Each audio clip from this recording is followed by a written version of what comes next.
much with my rodeo career. I had no idea what I was getting myself into. I was really fortunate. I had some neighbors that lived right up the road. They're the Shows, and they got me into my first horse, and I entered my first junior high rodeo in Lenox, Iowa. I'd been practicing for probably a month at this point, still really had no idea what I was doing, had no idea how to ride a horse still, but I was bound and determined I was going to enter. And the very first rodeo I entered, in the boys breakaway roping, I fell off into the bucking chutes. I fell on my face in the boys goat tying and somehow tied my goat backwards. And my chute dog and steer laid on me for the entire 30-second time limit. And it went about as possibly bad as it could have went, but we just kept our head down and kept practicing and kept entering and learned from mistakes along the way. And you have love and determination for something. If you stay at it long enough and learn from your mistakes, you will end up being successful. That's awesome. There's no doubt about that. And you didn't come from a rodeo family either, right? Nope. My dad, he's farmed his entire life, and my mom, she also grew up on a farm. And even though I didn't come from a rodeo background, coming from that background has taught me so much about work ethic, that it is ultimately paid off in the long run. If you're tough enough to farm in Iowa, I think you're tough enough to handle anything. Tell them a little bit about your family and what it was like growing up on the farm and what you learned what you learned outside of the arena. Well, we get to do a lot of family activities together that are very labor intensive. Sorting hogs and cattle with your family, you've got to be pretty level headed and patient, and you got to learn a lot about communication, because things are going to go wrong, and you can freak out and scream and cause a fuss, or you can all work together and get things done. And that's just how it was on a daily basis. It seemed like I was always helping my dad do something or another on a daily basis. And one really fond memory I have of back home that I don't ever want to go back and do again is we would put up small squares alfalfa every single summer, like on the hottest days of the year. And we put up about 10,000 of those small squares every summer. And I got to ride on the back of the hay rack, and the bales, it seemed like they would never stop coming all day long. We would fill up the hay racks all day and then stack the hay in the barn all night. And it taught me a lot about physical and mental toughness, that stacking hay. So I'm really fortunate to come from where I've come from.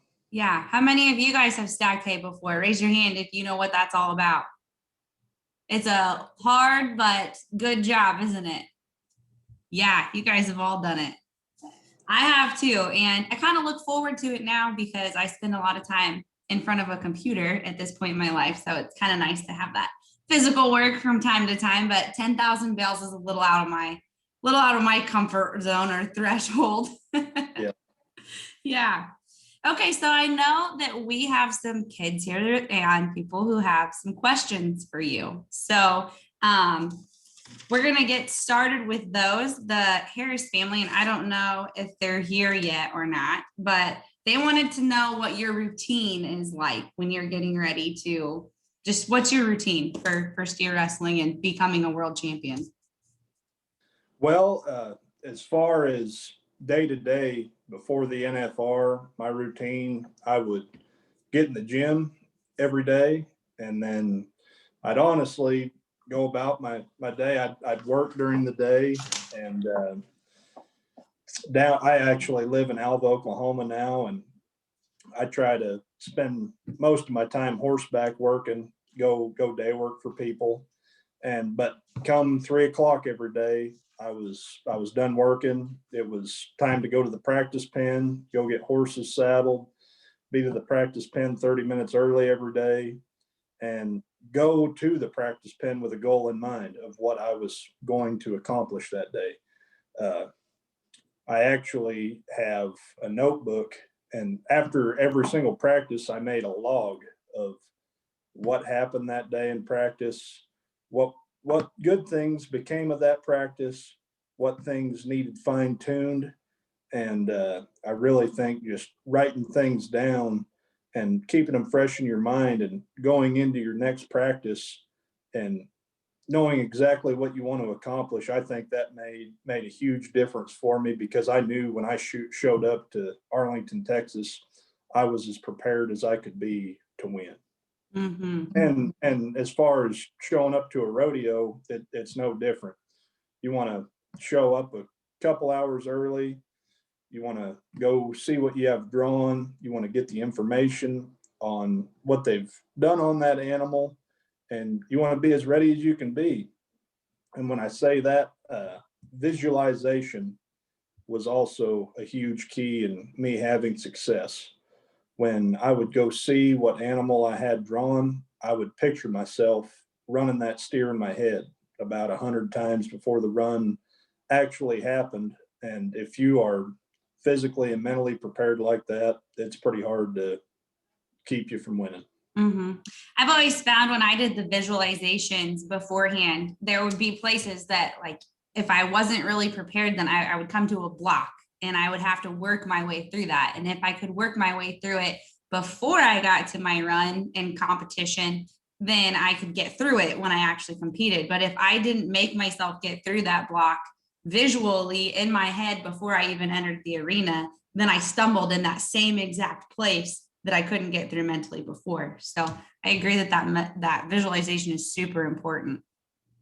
For sure. Well, and shoot rodeoing throughout the course of the year. At this point, I'd been rodeoing pretty hard for the past 5 years and had been and seen most places and setups. And on the way to the rodeo, and if I'm going to Ellensburg, Washington, I know that I need to see just a little bit more than I would at a normal setup of a rodeo. I know that the steers are older and letting off, and just when you're driving down the road, think of the setup, think of where you're going, and be as ready as you can be when you step out of the truck. Yeah, I think even if it's a place that you haven't been to before, you can, with Google and all the pictures that are out there today, or find your friends who have been there before and watch their videos, just so that you can see what the arena looks like, so that is the chute white or is it blue? Is it set up on this end of the arena or that end of the arena? Because that's going to help your visualization become more real. If you're just visualizing yourself at a place that you're making up in your head and you get there and the setup's totally different, then your visualization isn't going to help you. So if you can get a picture of it in your head from online or from wherever you can source it, that's going to help you set yourself up for success even better. For sure. Yeah. Okay. So a lot of these kids are multiple events and, they're figuring things out and trying it all out. So one of the questions that Sadie Forrester had is, why did you choose steer wrestling? How did you choose steer wrestling? Well, actually, through high school, I team roped and roped calves, and continued to do so in college, and I actually roped calves fairly well when I was living up there in Iowa, but I found out when I got to the professional level, it costs so much money to do two events, and at the time I didn't have a calf horse that would be competitive in the PRCA either, and I also really didn't have a bulldogging horse at the time either, and I was able to hop on some pretty nice horses and get in with some pretty good guys to go chase my dreams rodeoing. I had to pay 25% of everything I won, the first year I went out there, but the next year I had a pretty nice team of horses that I took out there, and other guys were able to ride and help me pay my way a little bit. But ultimately I chose bulldogging because, when comes down to it, I like it a lot more than I like calf roping, and economically, I was only able to do one event and take one event really, really serious. Yeah, that makes sense. It does take a lot of dedication and a lot of money to be able to do multiple events. Especially once you get to the professional level. And calf horses are, steer wrestling, it's more common to share horses and to let people ride your horses. It seems like the other events, they're a little more hesitant to let you get on their horse. Not that they won't in a bind, but to make a habit of it is a little bit more difficult. Yeah. So tell us a little bit about the people that you haul with and that you surround yourself with, and how that's impacted you. Well, it's actually been quite a journey of traveling partners. Starting out, I went with Riley Duvall, which was a great experience. All those guys were around my age, and Riley, he won the high school national finals 2 different times, and has always been a winner. Has always had good horses around. His family goes back generations in the game of bulldogging. And I actually got to live in Shakota there for a little bit with those guys and be surrounded by bulldoggers all the time, and learn quite a bit through Riley. But the next year, that's when I acquired my own team of horses, and oh my gosh, that was an even bigger learning curve, because it was me, JD Struckness, Tanner Bruner, and Trevor Nelson, and we're all about the same age. But that was 2016. There wasn't one of us over the age of 22. We were pretty young and dumb, and I was in charge of keeping the horses ready, entering everybody, and making sure that we got to all the places we needed to on time. And I was so focused on making sure that everybody else was taken care of that I wasn't paying any attention to myself rodeoing. And we did have success that year. JD Struckness ended up making the NFR for the first time that year. Tanner Bruner, he finished 30th, and I believe that year I finished 48th. So we had 3 guys finish in the top 50. Learned a lot that year. And then the year after that, my old horse, he kind of lost a step, and I ended up breaking my leg. I came back home, had a great fall, had about $7,000 won right there in the fall, and was really fired up for 2017. Ended up going to an amateur finals and breaking my leg. So I ended up having to shut everything down and go back to Iowa, and the only thing you can do with a broken leg is go sit in a tractor. So I got to go plow dirt for about 3 months and think long and hard about, what I needed to do to be successful in rodeo. And at that point, I realized that I just needed to have more focus, and having a good mental attitude is 95% of this game that we play. So I came back to Oklahoma that summer after I was healed up, and made it a point. My goal was to make the Prairie Circuit finals. Stayed around, rodeoed with a guy around here, made the circuit finals. And then 2018, I went out there. My goal was to get qualified for all the big winter rodeos, because it's kind of a process. You don't just buy your card and say that you're going to make the NFR. 2018, I went to all the rodeos I could get into, and I ended up finishing 30th in the world that year. And I knew I had all my qualifications for 2019, got into San Antonio, Houston, everything. And I actually swapped crews, and I rodeoed with the 2-time world champion Hunter Cure that year, which was also an awesome experience. Got to live down there at his house and see how that guy does everything. And it really changed my life getting to rodeo with Hunter. Just really learned how to win. And focus in and be prepared. Ended up finishing 23rd that year. And then this year in 2020, Matt Reeves had a really nice horse.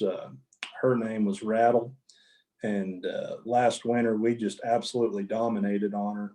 And she actually ended up passing away. But I carried that confidence forward that I had on that mare. Matt had a really nice replacement horse that I got on, and we finished out the course of the year, and I finally broke through and learned how to make the NFR. I feel like now that I've made the NFR one time, I look back on them other years and think, what have I been doing? Why have I made this so hard on myself? Because once you do it, you break through and you have that confidence, that, and I know a guy needs to stay healthy and everything else, but once you have that confidence, it feels like it's a lot easier to win and continuously make the NFR. What would you say? So it's been quite the journey. Yeah.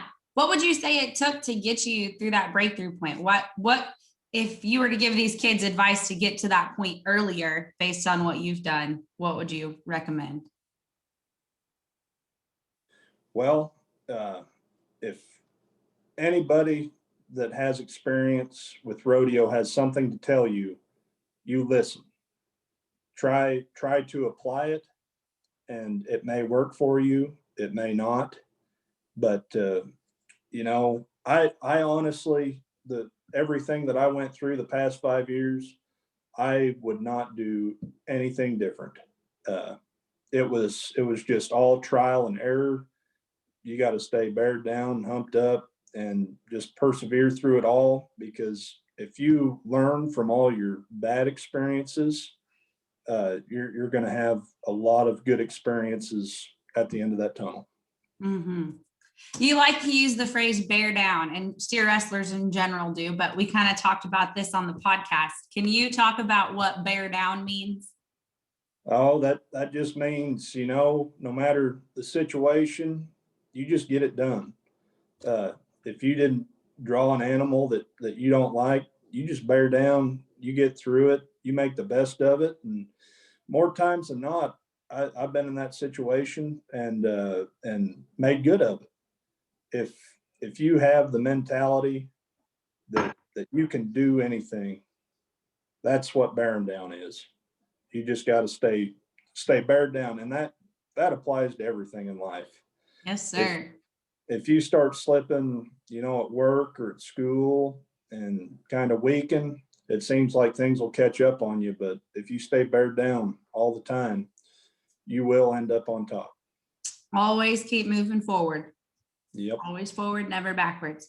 So Brandon Stern has a question, and I think it kind of applies to all levels. I'll let him ask the question, but when he asks it, he's going to talk about it on a bigger level. But all of you are going to go through phases in your life where you have to go to the next step. So listen to what Jacob has to say in the context that it applies to you and where you're at. So go ahead and ask him your question, Brandon. So I'm wondering, like, when the time is right to start entering the bigger rodeos instead of there's a lot of small local stuff around here. Like, when the time is right to start entering the bigger stuff. Well, Brandon, you just gotta be confident. You gotta know that when you show up to those big rodeos that you're ready. If you've been winning pretty consistently at a local level, then it's time to move on to the next pond. You hear that expression, big fish in a little pond. If you're really winning a bunch and have met all your goals at those smaller type of rodeos, then it's time to move on to the next level. And I'm telling you, you're going to have some struggles moving up to the next level. We all do. But you just gotta keep entering and do whatever it takes to keep going, because you will eventually figure it out if you move on to the next level and put yourself in that position and learn from the mistakes and soak in the glory when everything goes good. Yeah. And you'll get that feeling in the pit of your stomach when you're ready, and you'll feel like you're holding yourself back, staying where you're at. So if you've got that feeling and you think there's any part of you that has the desire to move on, it's time, because a fish will only grow as big as the size of the pond that it's in. So you got to get yourself around those people. And I knew that it was time for me to leave Iowa and go do something bigger. I was a member of the United Rodeo Association, and it was always my goal to win the year end at the URA. And as soon as I did that, my freshman year of college, I I'd pretty much been done amateur rodeoing at that point because I knew that I needed to move on to the next pond and work at becoming a better bulldogger, better competitor. Mm-hmm. Yes. Okay, I know Charlotte Kovar, she's got a question for you.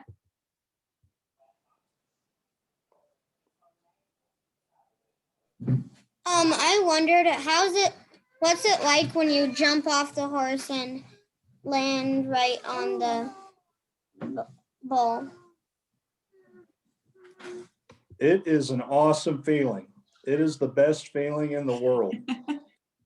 You're going really fast. And when I first started out, I must have really craved it because there wasn't a whole lot of times that I would catch the steer. A lot of times I would miss the horns and go right over the top of them and hit right out in the middle of the arena. But once you get it figured out, when you're going that fast, to have control and really get that steer's head and get your feet in position and really be able to throw them down good and fast. Oh my gosh, there's no other better feeling in the world. What are some techniques? So we've got a couple questions. Victoria has a friend here in the chat who wasn't able to join, but he wanted some tips on shaping some steers. And I have another question that is asking, when do you know when it's time to go from just shoot dogging to jumping off your horse? And how do you transition into that? And then what are some techniques for shaping those steers and making sure you're staying safe and using good techniques? Well, as far as going from shoot dogging to actually bulldogging, you want to make sure that your body is ready for it. I personally think that there's some kids that actually might start shoot dogging at a little bit too much of a young age to where their body's not fully developed and they're not very strong. And when the steer has all the control and you're just dragging beside him, you're actually teaching yourself more bad habits than you ever will good habits. Mm-hmm. And I understand if kids want to really get into bulldogging and they're very interested, the best thing you can do is either get a steer saver that pulls behind a four-wheeler and really work on getting that horn pushed down by your pocket and getting the right horn in the crease of your arm and getting his head pulled up here and pushing that horn down there and just focus on sliding straight. When you got to make sure you have a wide base and make sure that you have all the control in the world and you're not going to falter one way or another, that you can just slide that steer straight before you even think about jumping. What's that? Go. Whoops.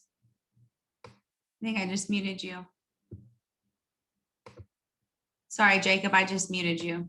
Oh, you're good. There you go. You're good. But steer saver. And if you don't have access to a steer saver, you can actually just get like a broomstick handle or a piece of pipe and put a rope to where it's in the middle of it. And you don't even have to have an ATV. You could have someone else hop on a horse and dally onto the saddle horn. And then you can start on your butt and get the stick in your arms to where you feel like you're in control, and then have that stick pull you forward. And if you can slide that stick, you can slide anything in the world. It's one of the hardest things to do. And it takes a lot of core muscles and a lot of bearing down, but you can get it figured out. And as far as shaping up steers, when you're starting out, you just really need to make sure that you get those steers pulled all the way across their body. You want their necks to be bent over like this. You want your butt to be over on the side of that steer. And then when you get his nose, you want to be able to put your nose to his nose and really pull out on it. Okay. Good advice. Grace Day has a question for you. So, like, what is your mental, like, what you think about and your mental state before, like, pre-run? Pre-run, my mental state, I'm as ready as I can be. I've run that steer in my head 100 times before it's actually the rodeo's even started. I go and look at my draw, I go and look at my steer, and then mentally just see everything happen before it actually happens. But ultimately, when you back in the box, you know that you're ready. You're happy to be there, and you go do as good as you can. And we all do this because it's fun. You got to remember to have fun too. Be grateful and have fun. Yes. Jace Donahoe wants to know how many times you have fallen off your horse. He's only fallen off twice. Well, as far as bulldogging goes, I guess I've fallen off my horse probably 1,000 times at this point. But, whoa. That's a lot. oh, Put yeah. his hand over his mouth. He's like, whoa. That's a good one. Anybody else have any questions right now that they want to ask? I've got some more for him, but if you guys, okay, go ahead. Jay? Not sure. There you go. What's your question? What your question is. We'll come back to you. Bristol, do you have a question? She had her hand up. Charlotte would like to go ahead. Are you asking about breakfast? Go ahead, Bristol. How many times has he practiced to get it right? Oh my gosh, I practiced so many times to get it right. Every day that it doesn't rain, we are out there in the arena working on our craft. Shoot, at this point, I've been working on it for about 11 years now. So it takes a lot of time. Yes, lots of time. All right, Creed, did you have a question? Oh, sorry, I thought you had your hand up. Cody or Caitlin, do you guys have any questions? No? All right, so what are some things that you should never do in rodeo? Well, giving up is number one. You cannot ever give up. It doesn't matter if you're roping a calf and the calf is mauling you around on the end of the rope, or you're shoot dogging a steer and he's stomping all over you. You can't ever weaken. Always finish your run. Always make it a point to get a time. You make it a point to wave other people in to help you. It's a little weak-hearted. You need to. It all goes back to bearing down. You just need to make sure you win your battle every time you nod your head. Yeah. Okay, we're back to Jay. We're ready for you. Okay. How many horses do you have? Right now, I have entirely too many. Between me and my fiance, we have 6 head of horses. That's plenty. Oh, yeah. Timber, what's your question? Okay, go ahead. Mom, can you come here? You want Josie to ask for you? What do I ask? She wanted to know how he switches between horses since all horses are so different. Good question. I've just had the opportunity to get on a lot of great horses, and horses do have a different feel. But as many different horses as I've gotten to ride, and I've also rode a lot of outside steer wrestling horses. That was my business at one time. So I've just really worked at it hard, and I've acquired a feel for every bulldog and horse I've gotten on. And while we're on this subject, another reason why I feel like I've had pretty good success is I've worked really hard at trying to get my horsemanship very good. That's one of the quality of steer wrestlers, between us that isn't always the greatest. And it feels like if you ride with your feet and you're pretty light-handed, you can get along with about any horse going up and down the road. Yeah, you can always add pressure if you need to, but if you start with having to have a lot of pressure, it makes it really difficult to communicate effectively with any horse or pony. So start with your feet and your seat and then your hands. You want to use as little hands as possible when you're riding and keep it simple. Yes. Jace, do you have another question? All right. Yeah, go. How many ride you horses What's that? time week? How many ride you horses times a week? How many How times many- a week? How many times a week do I ride my horses? Yes, sir. Like I said, we practice every day that the weather permits. And I've got a few younger horses that I need to spend some more time on. But as far as my practice horses, they get rode about every single day. Yes. Caitlin has a question. What's one of your horses' names? Well, actually, my fiance named one of my horses Jacob because she missed me when I was gone. So she named him Jacob. That's And pretty then sweet. I got another horse named Woody and another horse named Jerry. I got all sorts of crazy names: JJ, Holly, and yeah, that'd be all of them. So we have another question from Rowdy Quattlebaum. He has calf roping and team roping horses, but he doesn't have a steer wrestling horse. What do you look for when you're looking for a steer wrestling horse? And do you think it's easier to buy them or to train them? If training them, what are some things that you do? Great question. As far as finding a bulldogging horse, it's really hard to find a great, solid high school level type of horse. It seems like a lot of those horses are older horses that have been there and done that. And a young person trying to step off into bulldogging, there's so many things running through their mind. They don't need to think, is this horse going to spin out of the corner? Is he not going to score? Is he not sitting in the box? If you do purchase a horse, make sure that you go try the horse and you're comfortable and confident on the horse. And as far as training a horse,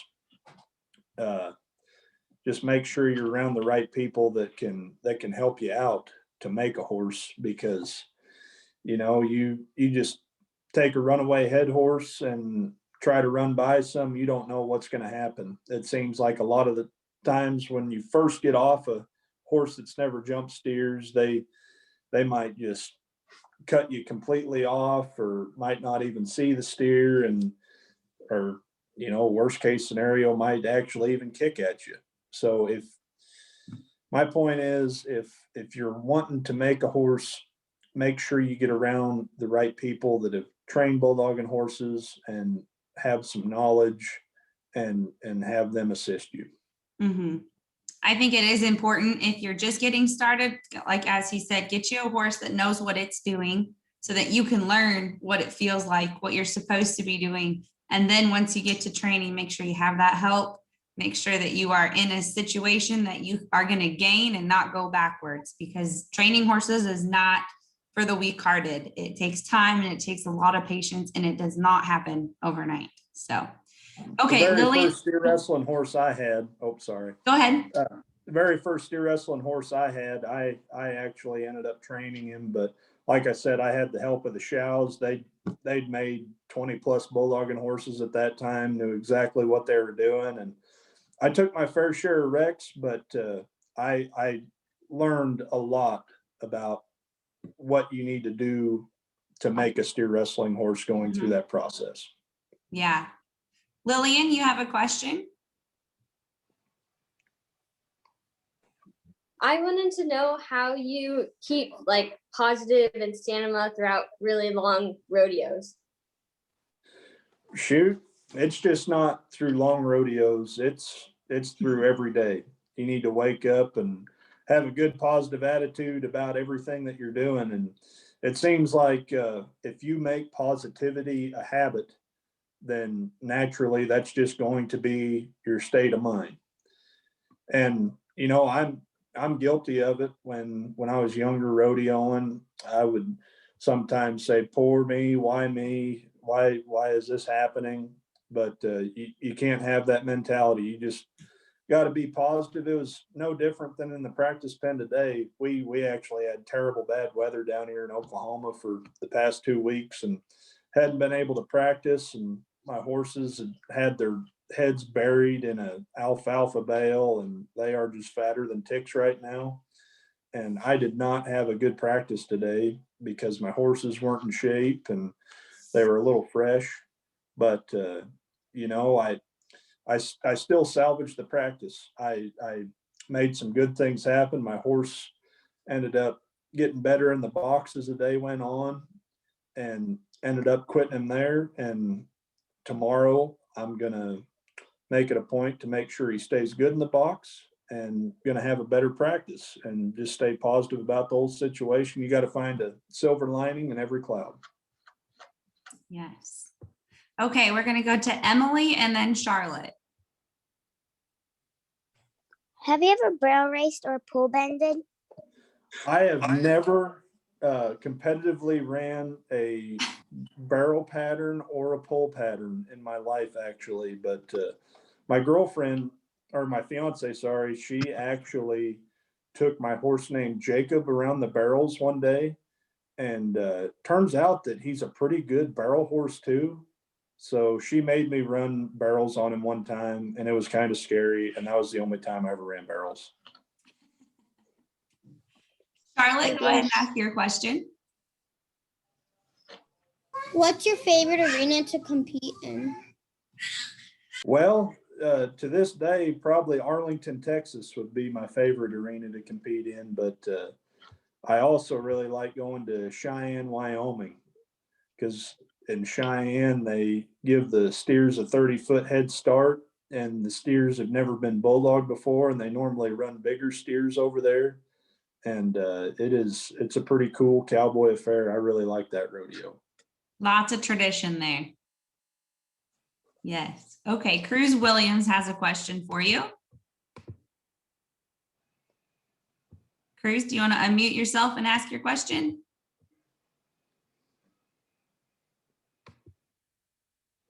He's got it in the chat, but I was going to let him ask it. Go ahead, you're unmuted.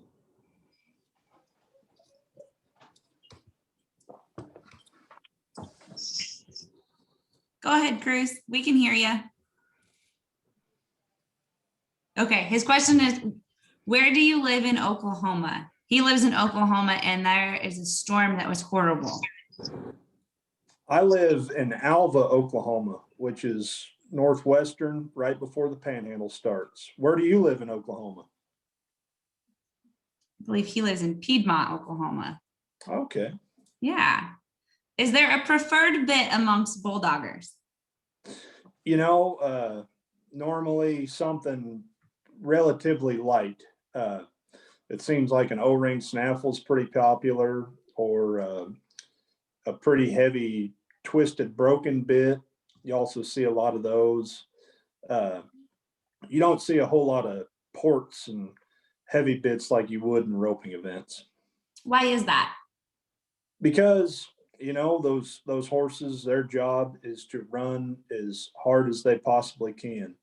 And the more bit that you have on them, you know, when you're riding to a steer, you might accidentally bump them and pick up on their mouth. And if you have a really heavy bit on them, it'll just, you know, cue that horse to tone down. And we're just needing them to back in the box and stand in there good and score good. And the lighter bit that you can use, the better.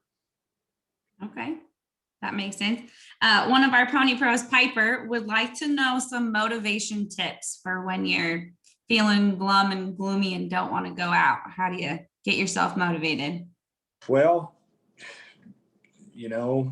anymore I can look at that gold buckle, and that can motivate me to do about anything. I can also, my fiance, we're fixing to have a baby, and I know that steer wrestling is the way that I make my living. And that also motivates me to make sure that I can provide and support our family and keep pressing on and do everything that I want to do in life. You just gotta stay humped up and keep pressing forward. And if you want a rodeo, you've got to want this every single day. Mhm. Trevor Brazil had a video at one point in time, and it was talking about, one of the questions was, what do you write down on your goals, or how often do you write your goals down? And his response was, I don't write my goals down because I know what I want to accomplish. I know every day I want to be a world champion, and I'm going to do whatever it takes to get there. That is my goal. That is who I am. That is what I want to do.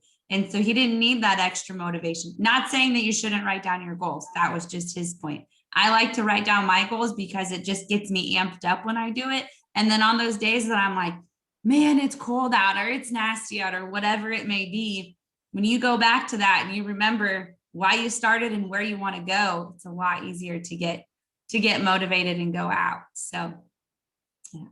The Dudney family, we've got a hand up.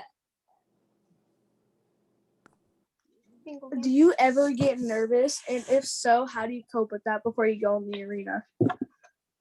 I used to get extremely nervous. It takes putting yourself out there, and you got to keep putting yourself on that stage and keep competing. And I know I'm repeating myself a little bit, but just being prepared really, really helps with your nerves. If you're confident and prepared going into a performance, you don't have anything to be nervous about. Why be nervous? You're as ready as you can be, and you're ready to do your job and win. Yeah. If you haven't put in the time, and if you have. So if you're putting in the time, then you'll have that confidence in you. Creed. Well, go ahead, Jim. There was times I felt like I was prepared and confident and still cracking out, going to these bigger rodeos, going to places I've never been before, seeing, 5 guys entered that have gold buckles strapped on right there. It is nerve wracking, but you just got to keep entering, know it, say it in your head that you belong there, and keep persevering through it, because if you keep working at it, who knows what is going to become of it. Yeah. Creed, what's your question? Do you use a ported leather bit? What's that? Have you ever used a ported leather bit? I never have. Never have either. Okay, the Dudney family, we got another hand up. How many times have you got dragged on a horse? How many times have a what? Got dragged on a horse. Got dragged on a horse? Like when you're in a run. I've honestly, actually, one time at Cheyenne, when we were going about as fast as we possibly could have, and I missed the right horn, and it spun my body all the way around, and I drug on my face for about 10 feet, and thankfully my foot kicked loose. It was very scary. Yeah. What would you say that people at that level, like the people who have those gold buckles and who are making the NFR and who have those dreams at like you do and at those big rodeos, what do they have in common? Positive attitudes. They're always looking forward. They work on their craft. They go to the practice pen. They put the work in, and they want to win. And if you want to win, you have to make sacrifices and put the time in to do it. Mm-hmm. Lillian. What are your goals now that you are a grand champion? My goals now are to go back and rodeo again, make the NFR, and honestly, going into my first NFR, I thought, I would love to win the gold buckle, but I didn't want to put that kind of pressure on myself. Through a 10-head marathon like that, my thought was, I'm going to just back in there and do all I can do on every animal that I have drawn, go have fun, let the chips fall where they may, and see what happened at the end of the week. And I think some guys, they put too much pressure on themselves going into the NFR and forget that we do this because we love it, and just go do your job, see where the chips fall, and see what happens. How many of you guys can relate to that, to putting a little too much pressure on yourselves?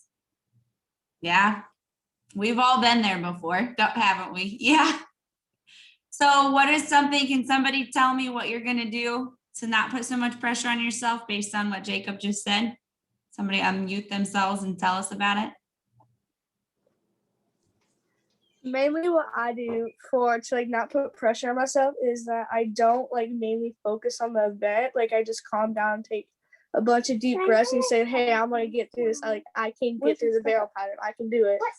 Yeah. Like all of it, it's all fun and games. I'm just being there to run and just be better at it. Yep. You bet. That's right. Victoria, you have a couple questions.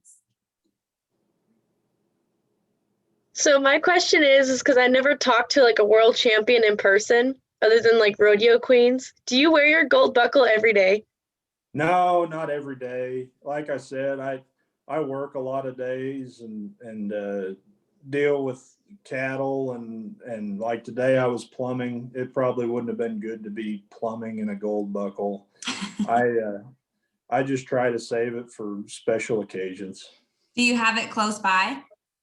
I could go grab it. You guys want to see a gold buckle? Yeah. All right, I'll be right back. That's kind of cool, huh?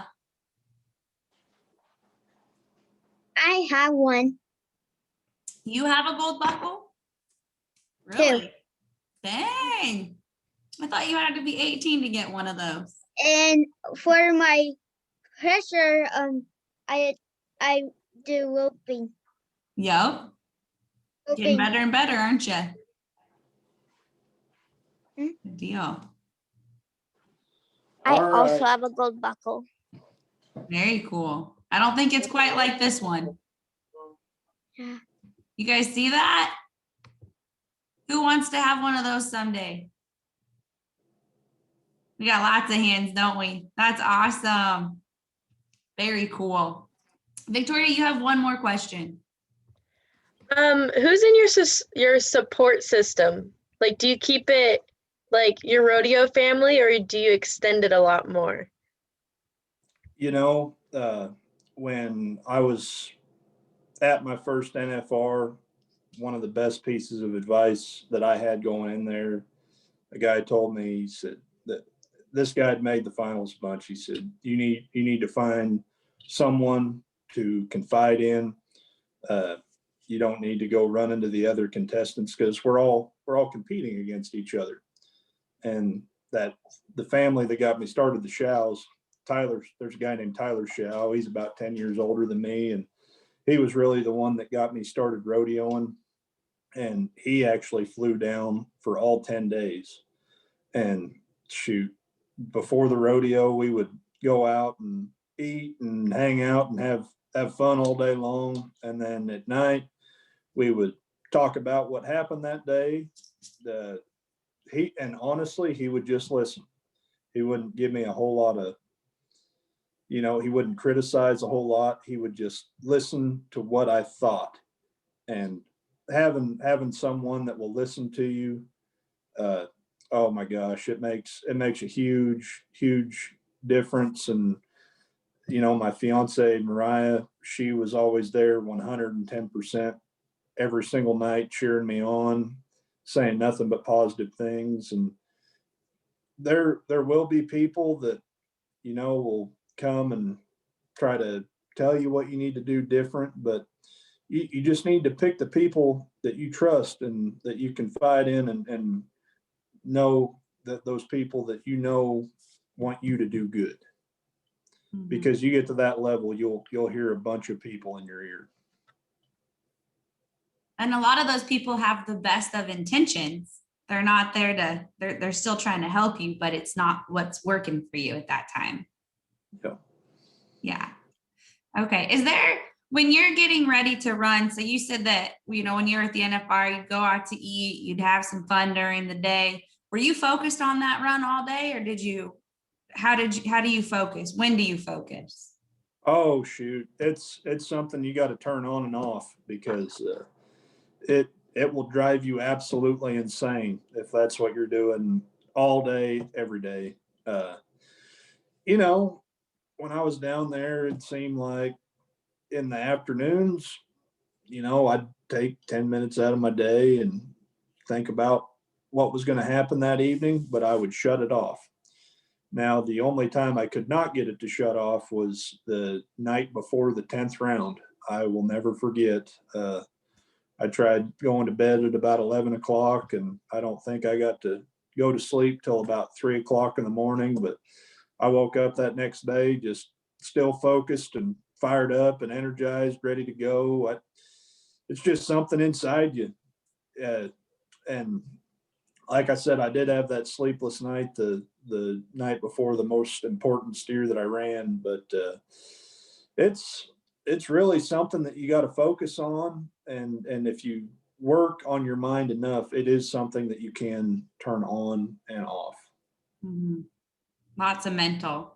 There was a coach that we did a podcast with a girl, and she was telling us that her coach had said, you need to go check your draw, get there in time, take care of business, and then shut it off. And then not until like 15 minutes before does he recommend his students start really honing in on, okay, this is exactly like you can do all your visualizing and stuff, but then shut it off and then turn it back on. Because otherwise you'll have so much energy, and it's not focused energy, it's just scattered energy. So giving yourself that time frame, like, okay, it's 15 minutes before, 10 minutes before, whatever it is that works for you as an individual, but that 24/7 will sure get you exhausted before you even enter the arena. For sure. Yeah. Okay, we've got Cruz Williams has a hand up. Go ahead and ask your question, Cruz.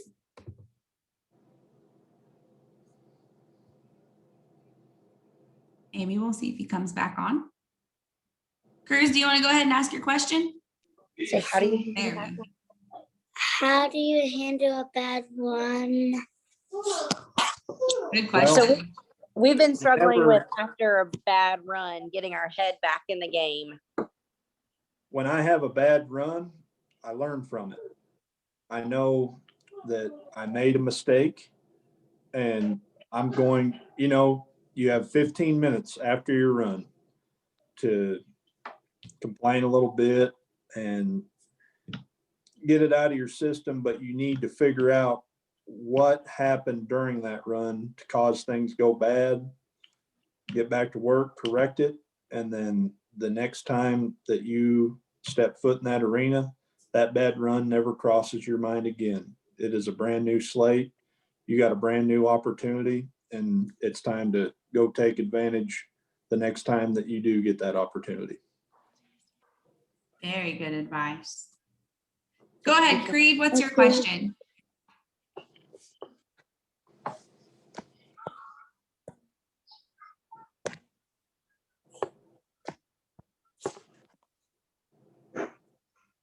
Get yourself unmuted. You still have a question, Creed? It's Bristol. It was Bristol. Oh, Bristol. Sorry. Go ahead, Bristol. Can you tell me about your favorite horse? My favorite horse. Well, it was probably Rattle, that horse that passed away that I was talking about earlier. She looked like a little pony, She probably wasn't 14 hands tall, maybe weighed 900 pounds.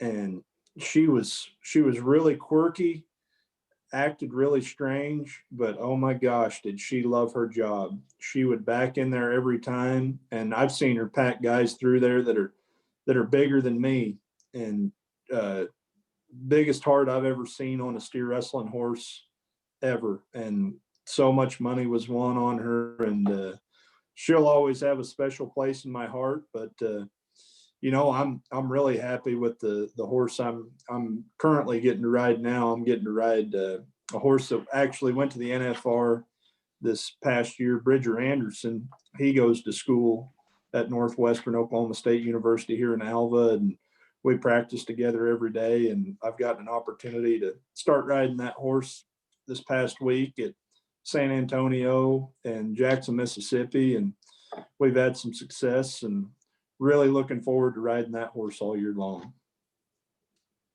Very cool. All right, Emily, go ahead and ask your question. Have you ever rode a donkey or a miniature donkey? I have never rode a donkey before. Okay, go ahead, Victoria.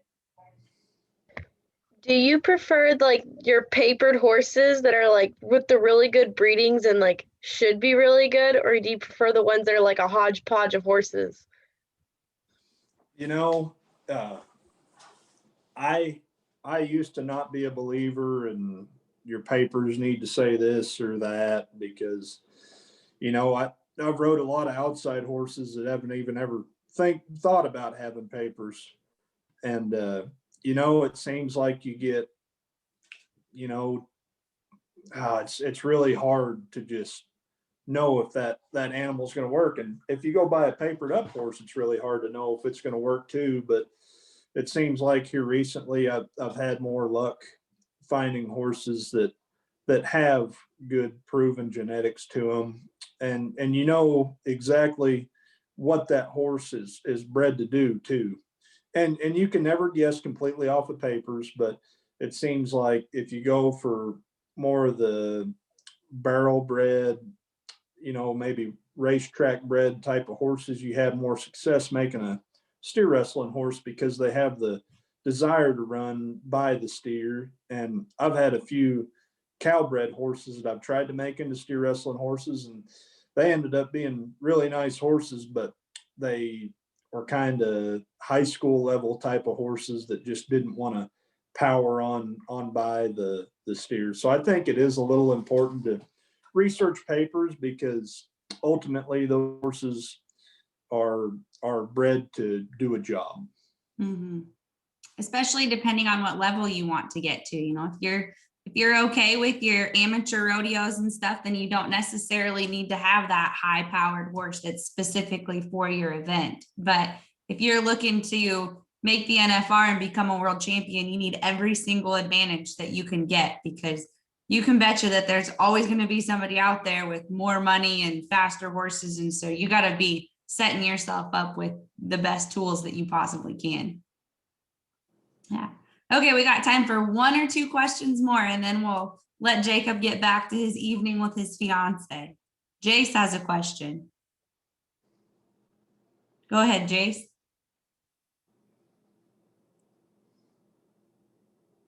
Maybe. Maverick, are you ready? Yes. Oh, go ahead, Jace. You want to see my dog? Yeah, I'll see your dog. Oh my gosh. He also wanted to know if some of the kids could get an autograph. Yeah. He would send you one of his as well. Oh, awesome. I could send some autographs. Okay. Thank you. Go ahead, Maverick. What's your question? How do you do tail wrestling? How do you start out? How do you talk out tail wrestling? To start out steer wrestling, you need to, like I talked earlier, you either need to get on a steer saver, and it's just a metal steer dummy, and it teaches you where your feet need to be. It teaches you how to grab the head, and it teaches you how to slide the steer. And once you get that mastered, you can go into live cattle and shoot dogging. And that's where you just throw them down out of the chute, learn how to get your feet, get the steer's head in the right position to get them thrown down. And then from there, you transition, you get the steer saber back out, and you can also get a horse saber, and that will let everything slow down and teach you how to get off properly and get a steer's head caught. And I would advise everybody that is wanting to start steer wrestling, go to either a school or go to some people that you know steer wrestle and have done it successfully, and go and absorb every bit of knowledge that you can ever go get on steer wrestling. Yeah, for sure. Okay, is that all our questions for today? Some of you have written down that you want an autograph in the chat. If anybody else wants an autograph, please add it in the chat, and I will make sure to get some envelopes addressed, and I will send them to Jacob stamped. So all he has to do is put the piece of paper in there and send it to you. Awesome. Awesome. And guys, I want to leave you with this. I've gotten as far as I have in my rodeo career by being a kind person and being respectful to other people. Being likable in this business is huge. And also, when you do have success at some point, you can't ever let it go to your head, because this is the most humbling sport in the world. One moment you can be on top of the world, you can be a world champion, and the next minute you can be eating dirt and not be winning checks for a little while. But you've always just got to stay kind, stay positive, and keep pressing forward no matter what happens. I love that. All right. Oh, Cruz, you got one more question? Maybe not. He's got his hand up, but okay. Well, thank you so much, Jacob, for your time. We all learned a lot. I mean, this has been awesome. If you guys can unmute yourselves and I'll tell them thank you. Hey, thank you very much. I really appreciate it. Thank No you. problem. Thank you so much. Yeah. It was fun. Thank you. Thank you. Thank you. Thank you. Yes, we will get you a list of people who want autographs and get that sent out. Perfect. And All if right. anybody's wanting to steer wrestle, I don't know if anybody lives close to South Dakota, but I'm going to make a flyer March 20th and 21st. I'm going to be having a steer wrestling school in Chamberlain, Nebraska, or sorry, Chamberlain, South Dakota. Awesome. Very cool. Well, we'll make sure to put that up on rodeokids.com too and share it with everybody. Perfect. All right. Thanks, Jacob. Have a good night, everyone. Thank you. Cool.